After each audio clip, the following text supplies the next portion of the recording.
So you've just spilled water on your laptop. Don't worry, I've been there. Twice.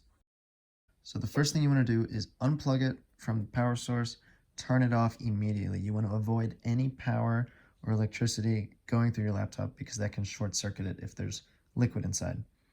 So you turn it off, completely shut it off, remove any peripheral devices you have, any USBs, and you need to lie it out flat on its back because now you have to disassemble the laptop. Now, using a screwdriver that doesn't strip the screws, carefully unscrew all the screws on the back plate and make sure to store them in a safe spot, in an organized spot. Once you get that back plate removed, the very first thing you want to remove is the battery from the computer because, again, we don't want any electricity in the computer while we're working on it or while there's potentially water inside your laptop. Now, as we disassemble this computer, you want to make sure every part you take out is organized and labeled so you know exactly when you took it out and exactly how you can put it back together at the end. Also, remember to periodically ground yourself to something metal so that you don't shock any of the electronics and ruin them. Our goal is to remove the motherboard, but first we have to remove everything on top of it. Every component you remove will not only be held in by screws, but also by some sort of electronic connector.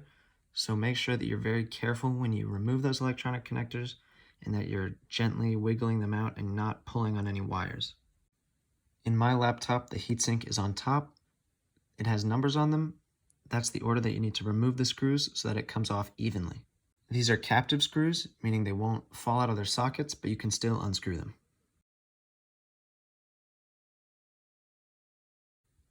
So we remove the heatsink and set it aside. You'll notice there's putty on it. We're going to deal with that later. That putty is called thermal paste, and because we've removed the heatsink, we'll have to replace it. Continue to remove all the components from the motherboard. Our goal is to free up the motherboard so that we can take it out of the laptop.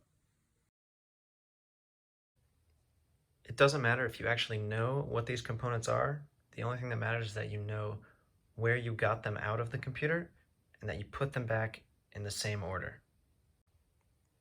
If you care to know what components you're taking out, each piece is labeled and you can see what they are.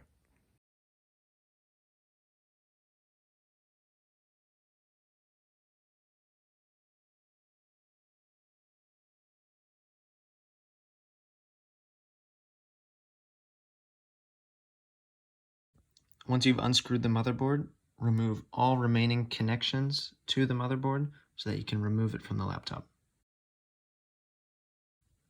There are several different types of connections on a computer. One is a ribbon. To remove this, just lift up on the flap and pull the ribbon out.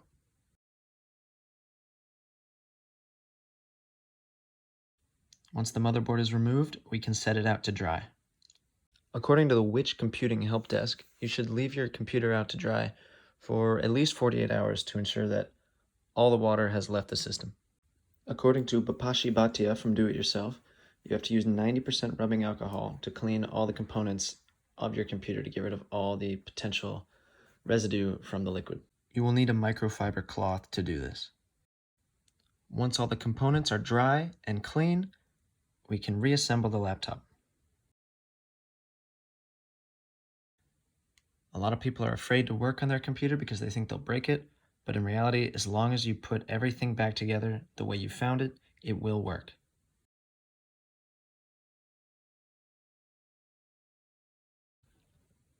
Just another reminder because you likely paid $1,000 for this laptop. Put it back together in exactly the same order you took it apart. Remember to not forget anything because otherwise it won't work.